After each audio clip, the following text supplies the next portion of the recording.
우리가 기득권을 가지고 있습니다. 어느 곳에 오래 있다 보면 우리가 그곳에서 오래 있었다라는 이유만으로도 우리가 여러 가지 익숙함이라든가 혹은 오래된 그 경험으로 인해서 기득권을 가지게 됩니다. 사람들은 그래서 자신의 기득권이 있는 곳에 머물러 있기를 좋아합니다. 오늘 바울의 이야기를 보면 오늘 바울은 유대인들 앞에서 특별히 예루살렘에서 그가 하나님 앞에 어떻게 부름을 받았고 예수님을 만나게 되었는지에 대해서 다시 한번 이야기하고 있는데요. 특별히 오늘 바울이 예수님을 만났을 때에 예수님께서 그 바울을 선택하신 이유를 어제 우리는 아나니아를 통해서 보게 됩니다. 어제 말씀을 다시 한번 좀 보면 이렇게 되어 있습니다. 그가 또 이르되 우리 조상들의 하나님이 너를 택하여 너로 하여금 자기 뜻을 알게 하시며 그 의인을 보게 하시고 그 입에서 나오는 음성을 듣게 하셨으니 내가 그를 위하여 모든 사람 앞에서 내가 보고 들은 것의 증인이 되리라. 그러니까 바울을 예수님께서 부르신 것은 바울을 사랑하셔서 그를 구원해 주시는 그 하나님의 은혜도 있었지만 특별히 바울을 통해서 예수님은 그의 모든 그러한 삶과 또 그 예수님을 만난 경험을 통해서 바로 예수님의 증인이 되게 하시려고 그를 세웠다라고 얘기를 하고 있습니다. 그러면 이제 바울의 입장에서 그가 어느 곳에서 복음을 증거하는 것이 좋을까라는 것을 생각해 볼 필요가 있습니다.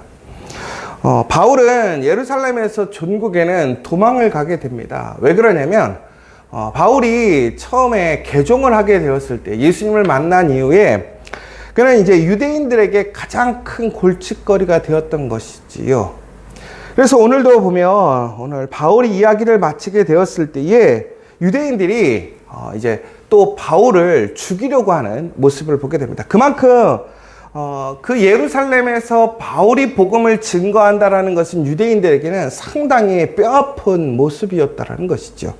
그러니까 다른 측면에서 얘기하자면 바울의 입장에서는 본인이 예수님을 만나서 복음을 증거하기에 가장 좋은 장소가 어딜까라고 생각해 보면 뭐 위협이 있고 가장 어려움이 많은 그 예루살렘이 어찌 보면 가장 안 좋은 장소일 것도 같지만 바울은 그렇게 생각하지 않고 오히려 바울은 그 예루살렘이 본인이 복음을 증거하기 위해 가장 좋은 장소라고 생각을 하고 있습니다.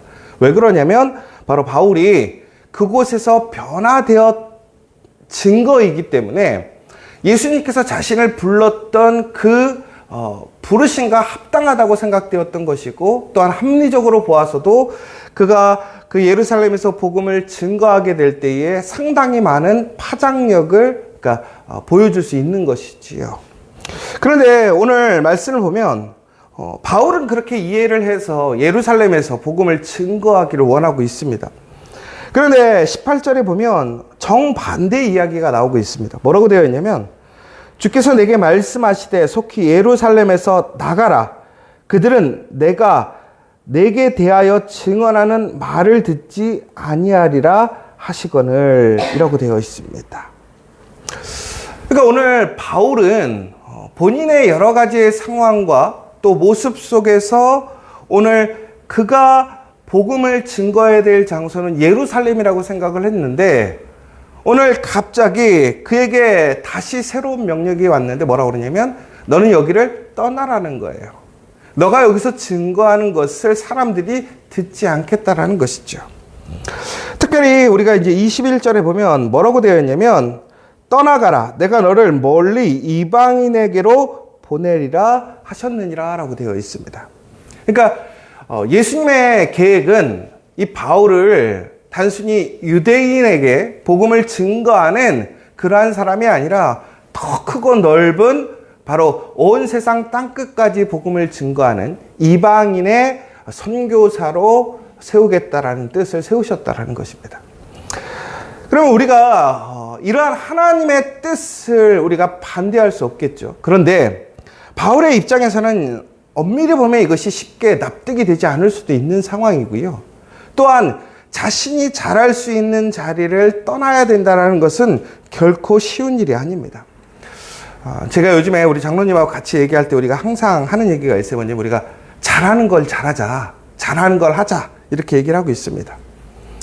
누구든지 잘하는 거를 잘할 수 있게 된다면 그것만큼 효율적인 것이 없을 것입니다. 그리고 내가 잘하는 일을 또 잘하는 것을 잘할 수 있게 만들어주는 장소가 어찌 보면 나에게 가장 좋은 장소일 거라는 것이죠. 오늘 바울에게 예루살렘은 여러 가지 위험과 어려움이 있지만 반대로 그가 잘할 수 있는 것 또한 잘해야 하는 것을 마땅히 할 수 있는 것이 예루살렘이었다는 거예요. 그런데 오늘 예수님의 명령은 그가 잘할 수 있는 장소가 아니라 잘할 수 없는 장소로 가라는 거예요. 여러분 같으면 어떻게 하시겠습니까? 오늘 여러분에게 닥치는 여러 가지 시험과 환난이 있습니다. 그럼에도 여러분들이 내가 잘할 수 있는 것, 내가 잘하는 것을 할 수 있는 그 자리에 머물러 있기를 원하십니까? 아니면 여러분이 잘할 수 없는 자리로 가기를 원하십니까? 여러분, 우리가 살다 보면 내가 잘할 수 있는 것, 잘하는 것을 할 수 있는 것마저도 은혜입니다. 그런데 살다 보면 내가 잘하지 못하는 자리로 가야 할 자리가 있어요. 또한 내가 원하지 않는 자리, 내가 생각하지 못했던 자리로 가야 될 수도 있습니다. 저도 마찬가지예요. 제가 캐나다에서 돌아와서 다시 캐나다로 갈 것인가 아니면 한국에 머무를 것인가 여러 가지를 좀 생각해 봤을 때 고민이 참 많았어요. 특별히 저는 그 전까지만 해도 교회는 개척되면 안 된다고 생각했어요. 교회는 갱신돼야 된다고 생각했어요. 왜 그러냐면 교회가 너무 많은 거예요. 그런데 여러분, 저는 솔직히 지금도 뭐 여러 가지의 자신이 잘할 수 있는 것, 하고 싶은 것들이 있을 거예요. 근데 저는 솔직히 개척을 하겠다라는 생각을 막 가져본 적은 그렇게 크게 없었던 것 같아요, 옛날에. 왜 그러냐면 저는 그냥 기존 교회에서 어떤 시스템이 있는 곳에서 일을 하는 것이 제가 더 잘할 수 있는 사람이라고 생각을 했었던 것이죠. 그런데 저는 지금 보시는 것처럼 제가 원하고 제가 잘할 수 있을 거라고 생각했던 자리가 아닌 제가 잘 못할 것 같고 필요 없다라고 생각했던 자리에서 저는 개척을 하게 되었습니다. 근데 결과적인 얘기는 제가 참 놀라운 것이 참 개척 잘했구나. 내가 오늘 이 자리에 오지 않았다면 내가 오늘 어떻게 살아가고 있을까? 한번 생각해 보면 참 답이 안 나올 때도 있어요. 여러분, 우리가 무엇인가를 할 때 분명히 우리가 잘할 수 있는 자리가 있고 편한 자리가 있습니다. 내가 하고 싶은 일의 자리가 있고 내가 하고 싶어하는 모양을 그대로 표현해서 나타낼 수 있는 자리가 있어요. 그런데 그렇지 않은 자리에 내가 머무르게 된다면 우리는 상당히 고민합니다. 어려워하고 불편해합니다. 그러나 여러분 기억하시기 바랍니다. 내가 그것을 잘할 수 있느냐, 내가 그것에 관심이 있느냐, 나에게 그것에 대한 뜻이 있느냐가 중요한 것이 아니라 하나님의 부르심이 무엇인가가 더 중요하다라는 사실이에요. 그것 또한 가장 중요한 이유는 뭐냐면 내가 그 일을 잘 감당할 수 있는 능력이 있느냐 없느냐, 내가 그것을 좋아하느냐가 중요한 것이 아니라 하나님께서 나를 부르셨다라는 것은 다시 얘기하자면 하나님께서 나를 선택하셨다라는 거예요. 여러분, 여기서 아주 중요한 사실이 있어요. 하나님께서 나를 선택하셨다라는 것과 내가 능력을 갖고 있는 것, 어떤 것이 더 중요할까요? 다시 얘기하자면 하나님이 나를 선택하신 것과 내가 잘할 수 있는 일을 하는 것, 어떤 것이 더 능력이 있을까요? 하나님이 선택하신 일이라는 거예요. 이건 다시 얘기하자면 여러분, 하나님이 여러분을 선택하심을 여러분 믿으십니까? 여러분, 하나님께서 여러분을 부르셨을 때 그 하나님의 부르심의 판단을 여러분 신뢰하십니까? 여러분, 우리가 혹시 유해진이라는 배우를 아십니까? 이제 아주 잘생긴 배우는 아니에요. 근데 유해진 씨가 나오셔서 그런 얘기를 했어요. 본인이 20년의 무명의 생활을 지냈대요. 그래서 예전에 전우치라는 영화가 있었어요. 거기서는 어떤 역할이 했냐면 개의 역할이었습니다. 개의 역할. 그런데 이 유해진 씨가 어떤 역할까지 하게 되냐면 왕까지 하게 됐어요. 그래서 사람들이 되게 놀랐어요. 이렇게 못생긴 왕도 있구나 라고 하면서. 그런데 이번에 어제 보니까 어제 개봉을 했더라고요. 유해진 씨가 영화를 찍었는데 누구랑 찍었냐면 김희선 씨와 멜로무를 찍었어요. 그래갖고 사람들이 야, 유해진 이제 별거 다 한다. 그러면서 이번에 대박 치면 완전히 진짜 유해진 인정, 이런 얘기를 막 하시는 거예요. 그런데 여러분, 이 유해진 씨가 처음부터 유명했느냐? 그렇지 않아요. 20년 동안 무명 생활을 하게 됐더라고요. 그러다가 주유소 습격 사건이라는 영화를 통해서 이제 무명에서 벗어나는 일을 시작하게 되었고, 차츰차츰 그의 영역을 넓혀가게 되었습니다. 여러분, 참 놀라운 것이 이 유해진이라는 배우가 예전에 보면 우리나라의 탑 탤런트 여배우와 또 사귀기도 했어요. 그래서 막 사람들이 깜짝 놀랐어요. 어떻게 유해진 씨가 그런 능력이 있지? 그런데 여러분, 이 유해진이라는 배우가 단순히 어느 날 갑자기 뜬 스타일일까요? 그렇지 않아요. 이 유해진 씨가 자신이 이러한 성공을 구할 수 있었던 것은 자신에게 맡겨진 역을 온전히 감당했기 때문에 그래요. 여러분, 만약에 이 유해진 씨가 아무리 능력이 있고 잘생긴 배우라 할지라도 만약에 감독이 그를 선택해 주지 않으면 그는 결코 그 영화에 나갈 수가 없습니다. 다시 얘기하자면 유해진 씨의 노력도 되게 중요했지만 유해진 씨를 선택했던 감독의 선택이 없었다면 유해진은 오늘의 유해진이 될 수 없었다는 거예요. 여러분, 그런데 감독이 어떤 배우를 선택할 때 어떤 다른 사람들의 부탁을 들어서 하는 사람들도 있겠지만, 여러분, 정말로 거장이라고 하는 어떤 우리가 흔히 얘기하는 매우 유명한 감독, 예술 감독들은 한 배역을 선택할 때 그냥 선택하지 않아요. 어떤 인간적인 관계로 선택하지 않죠. 그 드라마에 가장 적합한 사람을 고르고 골라서 그 사람을 뽑습니다. 그래서 우리가 나중에 그런 얘기를 해요. 야, 어떻게 이런 사람을 이 사람의 역할로 뽑았을까? 야, 그 감독 정말 탁월하다. 여러분, 하물며 하나님께서 여러분을 선택하셨다고 하는데 여러분들은 하나님의 안목을 신뢰하십니까? 아마 유해진 씨는 감독이 자신을 선택하였을 때에 그는 그 감독의 선택을 믿었을 거예요. 더 나아가서 그 감독의 선택에 부합하기 위해 그는 어떻게 했을까요? 최선을 다했던 거예요. 여러분, 혹시 트랜스포머 비스트라는 영화를 보신 적 있습니까? 이게 트랜스포머라는 영화가 얼마 전에 새로 나왔어요. 비스트라는. 근데 거기에 보면 이제 고릴라 로봇이 나옵니다. 고릴라 로봇. 그런데 그게 다 3D로 하는 것이 아니라 사람들이 이렇게 옷을 입고 이렇게 어떤 영상에 관련된 것을 이렇게 하면서 그 외형적인 건 사람이 다 연기를 해요. 그리고 그 외형적인 것에 사람의 어떤 3D를 통해서 덮어 씌우는 거죠.